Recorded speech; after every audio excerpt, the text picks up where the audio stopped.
Great depression 1929 جسے دنیا کساد عظیم کے نام سے بھی جانتی ہے، یہ وقت دنیا کے لیے انتہائی مشکل وقت تھا جس سے غربت کی وجہ سے لوگ بھوک سے مرنے لگے۔ اس کا سب سے بڑا نقصان امریکہ کو ہوا اور اس کا اثر پوری دنیا پر گیا، حتیٰ کہ ہندوستان بھی اس سے نہ بچ سکا۔ اس کساد عظیم یعنی گریٹ ڈپریشن کا اثر ہندوستان پر اتنا ہوا کہ یہاں کے لوگ سونا دے کر روٹی لینے لگے۔ میں ہوں اقبال اور آپ دیکھ رہے ہیں ریئل پوائنٹ آف ہسٹری۔ آج اس ویڈیو میں ہم جاننے کی کوشش کریں گے کہ یہ معاملہ ہوا کیسے، اس کی کیا وجوہات تھیں۔ گریٹ ڈپریشن سے پہلے امریکہ تیزی سے ترقی کر رہا تھا، ہر طرف انڈسٹریز کے جال بچھائے جا رہے تھے جس سے پیداوار زیادہ ہونے لگی اور امریکن سامان پوری دنیا میں فروخت ہونے لگا۔ 1920 سے 1928 تک امریکہ نے جس تیزی سے ترقی کی، یہ ایک بے مثال دور تھا۔ کمپنیوں کی بہترین کارکردگی اور شرح نمو کی وجہ سے شیئرز کی قیمتیں بڑھ گئیں، جس سے شیئرز خریدنے والے لوگوں کو بھاری منافع ملنے لگا۔ لوگ شیئر خریدنے کی وجہ سے کمپنیوں کے پاس بے تحاشا پیسہ آنے لگا اور یہ کمپنیاں بڑے پیمانے پر نئی چیزیں تیار کرنے لگیں۔ الیکٹریسٹی کے نئے آلات تیار ہونے لگے جن میں ریفریجریٹر، واشنگ مشین اور ریڈیو کی فروخت میں بے پناہ اضافہ ہوا۔ لوگ ابھی اسی طرح شیئر خرید رہے تھے۔ لوگ شیئر خریدتے، ان کا منافع لیتے اور آرام سے گھر بیٹھے رہتے اور سارا پیسہ اٹھا کر اسٹاک مارکیٹ میں لگا دیتے،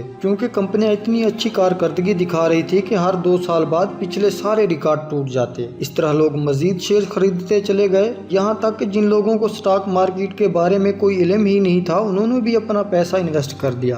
اس لالچی سوچ کی وجہ سے ایک وقت ایسا بھی ہے جب اسٹاک مارکیٹ میں شیئرز کی قیمتیں آسمان کو چھونے لگیں۔ اگست 1929 کے مہینے میں شیئرز بازار کی قیمتیں سارے ریکارڈ توڑ کر انتہا کو پہنچ گئیں۔ پھر سال آیا 1929 کے آغاز سے ہی کمپنیوں کی پیداوار کی صلاحیت کمزور ہونے لگی، جس سے مختلف کمپنیوں کو بہت سے ملازموں کو کام سے فارغ کرنا پڑا۔ جن لوگوں کی ملازمت بچ گئی ان کی تنخواہوں سے کٹوتی ہونا شروع ہو گئی۔ اسی دوران کھیتی باڑی بھی خشک سالی کی وجہ سے دوچار تھی۔ زرعی شعبہ میں بحران کے باوجود اور کمپنیوں کے زوال میں آنے کی وجہ سے بھی لوگ شیئر خریدنے سے باز نہ آئے۔ 24 اکتوبر 1929 کو اسٹاک مارکیٹ میں گراوٹ آنا شروع ہو گئی۔ 29 اکتوبر 1929 کو اسٹاک مارکیٹ مکمل کریش ہو گئی۔ اس وجہ سے اس دن کو سیاہ منگل یعنی بلیک ٹیوزڈے بھی کہا جاتا ہے۔ اس کریش کی وجہ سے مارکیٹ کا یہ حال ہوا کہ اس وقت کی مقبول ترین کمپنی جنرل موٹرز کے شیئرز کی مالیت $90 تھی، وہ 1932 میں گر کر صرف $10 تک آ گئی۔ US اسٹیل نامی ایک کمپنی کے شیئرز کی قیمت $250 تھی جو 1932 میں گر کر صرف $25 تک ہو گئی۔ اس طرح گرتے گرتے مارکیٹ 90% تک گر گئی۔ شیئرز خریدنے والے لوگوں کی بھی عقل ٹھکانے آ گئی اور انہوں نے شیئرز خریدنا اور مارکیٹ میں پیسہ لگانا بند کر دیا اور ساتھ ہی ساتھ اپنے شاہ خرچیاں بھی ختم کر دیں۔ اس کا اثر کمپنیوں پر پڑا اور وہ اپنے پلانٹ بند کرنے لگیں۔ صنعتی پیداوار آدھے سے بھی کم ہو گئی اور یوں مہنگائی آسمان کو چھونے لگی۔ بینکوں کے پاس یہ صلاحیت ہی نہیں تھی کہ وہ سارے کھاتہ داروں کو پیسہ لوٹا سکیں۔ جن لوگوں نے بینکوں سے قرض لیے ہوئے تھے وہ لوگ بھی قرض لوٹانے کی پوزیشن میں نہیں تھے، جس کا اثر یہ ہوا کہ تقریباً 8000 بینک مکمل طور پر ناکام ہو گئے۔ جو ہی بینکوں کی ناکامی کی خبر پھیلنے لگی تو تمام لوگ بینکوں سے اپنا پیسہ نکلوانے کی دوڑ میں شامل ہو گئے۔ امریکہ میں مہنگائی اور بے روزگاری کے اضافے کی وجہ سے لوگوں نے غیر ملکی اور سستی اشیاء خریدنا شروع کر دی، جسے روکنے کے لیے اس وقت کے امریکن صدر نے ایک قانون نافذ کیا جس کے تحت دیگر ملکوں سے آنے والی 20,000 اشیاء پر سخت ڈیوٹی عائد کر دی گئی، یعنی بھاری ٹیکسز۔ ٹیکس عائد کرنے کی وجہ یہ تھی کہ ان چیزوں کی قیمت امریکن اشیاء کے برابر ہو جائیں تاکہ لوگ امریکن اشیاء خریدیں۔ جن ملکوں کی اشیاء پر امریکہ نے ٹیکس عائد کیا، جواباً ان ملکوں نے بھی امریکن اشیاء پر ٹیکس عائد کر دیے،